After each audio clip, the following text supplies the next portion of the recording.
Salam satu hobi dulur. Terima kasih telah mengikuti channel ini. Kali ini kita akan membahas tentang 7 perkutut yang namanya sama dengan nama keris. Antara keris dan burung perkutut adalah dua hal yang sering kali dikaitkan satu sama lain. Sebelum kita bahas lebih jauh tentang 7 perkutut dan 7 keris ini, jangan lupa like, komen, dan subscribe agar channel ini bisa berkembang lebih baik lagi. Burung perkutut dan keris seringkali dihubungkan baik secara fisik maupun mitosnya. Memang dalam budaya Jawa, dua hal ini menjadi syarat bagi kemapanan pria yang telah mapan. Perkutut sebagai kukilo atau burung peliharaan dan keris sebagai curigo atau pusaka. Selain sebagai syarat kemapanan pria, ternyata perkutut dan keris memiliki banyak sekali kesamaan, baik dalam ciri mati maupun tuahnya. Konon burung perkutut juga merupakan lambang status sosial bagi pemiliknya. Hal itu juga terkait dengan konsep yang melambangkan kemapanan lelaki dalam budaya Jawa. Pangkat dan derajat laki-laki Jawa belumlah dianggap sukses jika belum lengkap 5 syarat ini. Yang pertama adalah rumah atau wismo, yang kedua memiliki istri atau wanito, ketiga memiliki keris atau curigo, dan keempat kendaraan atau turonggo. Ia juga harus melengkapi dirinya dengan syarat yang kelima, yaitu memelihara burung atau kukilo. Dalam hal ini syarat kelima bisa diartikan dengan burung perkutut. Karena burung perkutut dipercaya sebagai burung yang menjadi simbol kebijaksanaan dan penuh dengan makna filosofis, sehingga burung ini akhirnya dikeramatkan oleh sebagian besar masyarakat Jawa. Antara keris dan burung perkutut, dua hal ini seringkali dikaitkan satu sama lain. Apakah yang menjadi latar belakang hal tersebut? Menurut para pakar perkutut, memelihara burung perkutut hampir sama dengan merawat benda pusaka, baik itu seperti keris maupun batu akik. Jadi dari analogi ini, kita bisa menyimpulkan bahwa secara alami, semua burung perkutut memiliki tuah. Kalau dalam istilah umumnya, burung perkutut adalah burung hoki atau burung pembawa keberuntungan. Berikut ini adalah 7 perkutut yang nama dan tuahnya sama dengan nama keris. Yang pertama, perkutut cemani kulbuntet, sama dengan keris pamor kulbuntet. Ciri perkutut kulbuntet adalah lurik yang melingkar pada leher hingga dubur, sama dengan pamor keris kulbuntet yang memiliki bentuk pamor melingkar seperti spiral. Katuranggan dan pamor keris ini sama-sama memiliki tuah tolak bala. Bagi yang percaya, perkutut dan keris dengan jenis ini sering digunakan sebagai penangkal sihir atau guna-guna atau penangkal gangguan makhluk halus. Yang kedua yaitu perkutut udan mas yang sama dengan nama pamor keris udan mas. Perkutut udan mas memiliki ciri bulu coklat muda kekuningan. Jika terkena cahaya matahari, bulunya seolah-olah berwarna kuning keemasan. Sedangkan ciri pamor keris udan mas adalah memiliki titik-titik atau bulatan-bulatan kecil di seluruh bilahnya. Perkutut dan keris udan mas sama-sama memiliki tuah kerejekian. Bagi yang percaya, perkutut dan keris jenis ini sering digunakan sebagai sarana untuk melancarkan usaha atau sebagai sarana untuk mencari kekayaan. Katuranggan dan pamor ini memiliki filosofi rezeki yang deras seperti hujan yang akan mengubah tanah yang tandus menjadi hijau dan subur. Yang ketiga, perkutut Banyumili, sama dengan nama pamor keris Banyumili. Nama Banyumili tidak hanya dimiliki oleh perkutut Katuranggan saja, akan tetapi ada juga keris dengan pamor Banyumili. Ciri khas perkutut Katuranggan Banyumili adalah adanya belahan dari leher hingga dubur, sehingga terlihat seperti terbelah. Sedangkan ciri pamor Banyumili pada keris adalah merupakan salah satu motif yang bentuk gambarnya menyerupai garis-garis yang membujur dari pangkal bilah hingga ke ujung. Garis-garis pamor itu ada yang utuh, ada juga yang putus-putus, dan banyak juga yang bercabang. Garis yang berkelok-kelok itu seolah menampilkan kesan mirip gambaran air sedang mengalir. Pamor dan Katuranggan Banyumili memiliki filosofi air yang selalu mengalir mencari jalannya sendiri dari gunung atau hulu hingga ke samudra atau hilir, membasahi daratan kering, menghidupi tempat-tempat yang tandus. Pamor ini dipercaya membawa semangat pembaharuan keluar dari masa sulit dalam kehidupannya.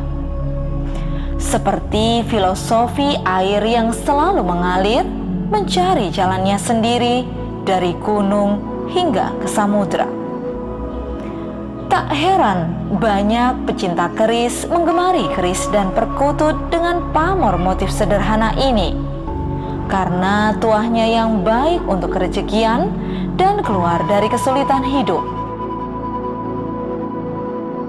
Yang keempat, perkutut Katuranggan Junjung Derajat, sama dengan nama pamor keris Junjung Derajat. Perkutut Katuranggan Junjung Derajat memiliki ciri terdapat bulu halus berwarna putih di atas ekornya dan tepat di tengah.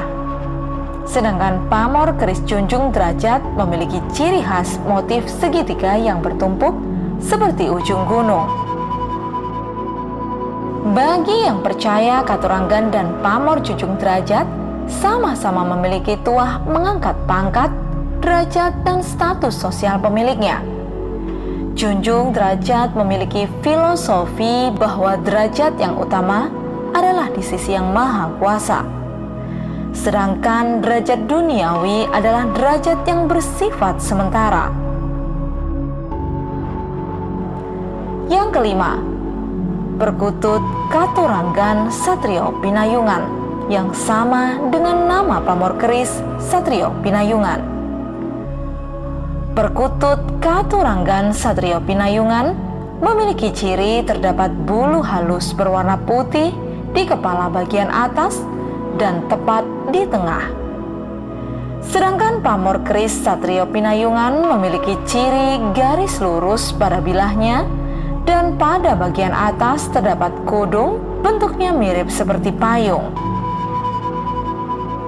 Bagi yang percaya Katuranggan dan pamor Satrio Pinayungan memiliki tuah perlindungan dan wibawa kepemimpinan, sehingga banyak dari pejabat dan pegawai instansi pemerintah atau swasta yang memiliki keris dan perkutut dengan jenis ini. Barang siapa yang memiliki Satrio Pinayungan dipercaya bisa mengayomi dan menaungi mereka yang berada di bawah, maka Tuhan akan senantiasa memberikan perlindungan kepadanya. Keenam, perkutut Katuranggan Buntel Mayit, sama dengan nama pamor keris Buntel Mayit. Perkutut Katuranggan Buntel Mayit memiliki ciri terdapat sehelai bulu berwarna putih pada bagian sayapnya. Sedangkan pamor keris Buntel Mayit memiliki motif melingkar pada bilah keris seperti dibungkus kain. Pamor Buntel Mayit pada keris dan perkutut oleh masyarakat Jawa selama ini cenderung dihindari, karena dianggap bisa mendatangkan pengaruh buruk bagi pemiliknya. Namun, Sebaliknya, bagi masyarakat Bali dan Lombok, pamor buntel mayit justru merupakan pamor yang paling digemari karena dipercaya akan bisa mendatangkan rezeki dan kemakmuran. Bagi masyarakat Jawa, barangkali tidak ada pamor yang paling ditolak kecuali pamor buntel mayit. Nama pamor ini memang mengesankan sesuatu yang menakutkan. Buntel yang berarti bungkus dan mayit yang berarti mayat seperti menyiratkan makna yang dekat dengan kematian dan sesuatu yang berbau ajal. Bagi orang Jawa, akan berarti suatu kesialan atau bahkan malapetaka. Inilah sebabnya sebagian besar penggemar keris dari masyarakat Jawa akan menolak untuk menyimpan pusaka atau memelihara perkutut buntel mayit. Ternyata banyak juga ahli katuranggan yang mengatakan bahwa anggapan tersebut tidak benar. Karena nama yang sebenarnya adalah buntel mayat, bukan buntel mayit. Karena jika diterjemahkan dalam bahasa Jawa akan berbeda makna. Dalam bahasa Jawa, buntel berarti pembungkus, sedangkan mayat berarti miring. Jika digabung, buntel mayat adalah pembungkus yang miring. Yang ketujuh, perkutut Katuranggan Pedaringan Kebak sama dengan nama pamor keris Pedaringan Kebak. Perkutut Katuranggan Pedaringan Kebak memiliki ciri khusus, lurik dan corak dari leher dan dadanya menyambung. Perkutut ini pun sering disebut sebagai perkutut kalung tepung. Sedangkan pamor keris Pedaringan Kebak adalah motif yang hampir penuh di seluruh bilah keris. Pedaringan Kebak artinya peti beras yang penuh. Kata pedaringan artinya peti beras. Dahulu orang Jawa umumnya menyimpan beras dalam sebuah peti besar yang terbuat dari kayu, di mana tuah dan filosofi pamor Pedaringan Kebak bisa memiliki makna sebagai tempat atau wadah beras yang akan selalu terisi penuh.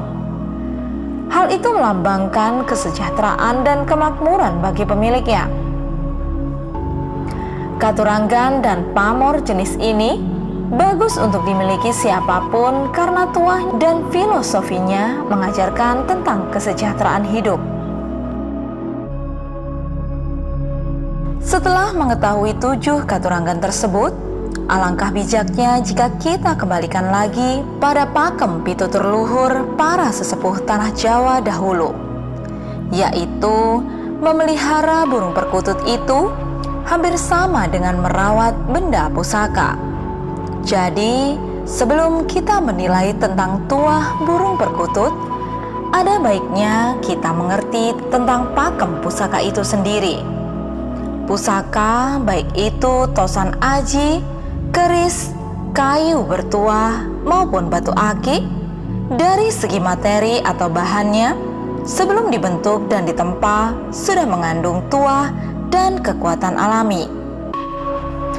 Kemudian pertanyaan yang muncul adalah bagaimana pusaka bisa memiliki kekuatan dan yoni yang berbeda-beda?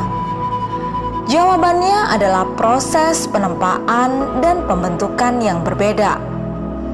Ada yang melalui ritual doa saja, ada yang melalui ritual doa dan puasa. Ada yang melalui ritual doa, puasa, dan semedi. Ritual dari penempa pusaka inilah yang menginduksi benda pusaka sehingga memiliki kekuatan yang berbeda-beda. Sama halnya dengan burung perkutut, semua burung perkutut sejak lahir memiliki tuah, yaitu sebagai burung hoki atau pembawa keberuntungan. Meskipun ada beberapa yang dipercaya membawa sial. Meskipun jenis perkutut yang sama, akan tetapi tentu ada pengaruh induksi yang berbeda ketika burung itu lahir di tempat yang berbeda.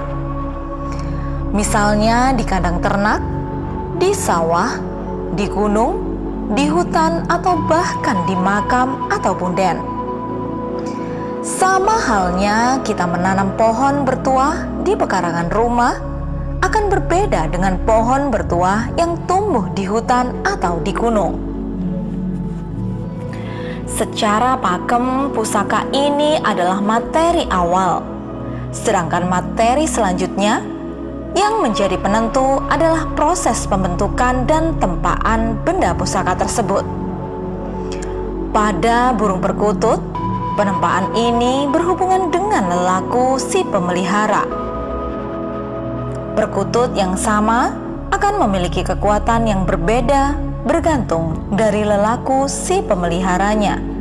Semakin luhur lelaku si pemelihara, maka akan semakin besar yoni burung perkutut tersebut.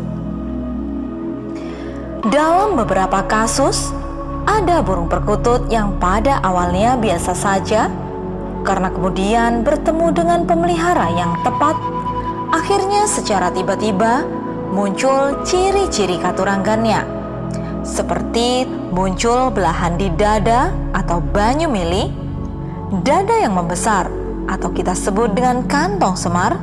Begitu juga kasus sebaliknya. Ada burung perkutut katuranggan yang bagus karena bertemu dengan pemelihara yang tidak tepat, secara tiba-tiba ciri katuranggannya hilang, bahkan beberapa kasus burung perkutut tersebut sampai mati karena ketidakselarasan tersebut. Kesimpulannya adalah memelihara burung perkutut adalah perihal rasa. Semakin luhur perasaan kita, maka yoni perkutut juga akan mengikuti. Memelihara burung perkutut hendaknya didasari dari hati dan rasa sayang pada burung, sehingga mampu menciptakan keselarasan yang harmonis. Itulah tadi pembahasan tentang 7 perkutut yang namanya sama dengan nama keris. Semoga ulasan tadi bisa menambah khasanah pengetahuan kita terkait dengan perkutut katuranggan. Alangkah sangat bijak jika kita selalu mengembalikannya pada kekuasaan Tuhan yang Maha Kuasa. Apapun yang menjadi tujuan kita, semua kembali pada niat dan pakem kepercayaan masing-masing. Semoga kita bisa bijak dalam menyikapi hal ini. Terima kasih telah mengikuti channel ini. Jangan lupa untuk like, komen, dan subscribe, karena kami akan memberikan informasi seputar burung perkutut. Salam satu hobi.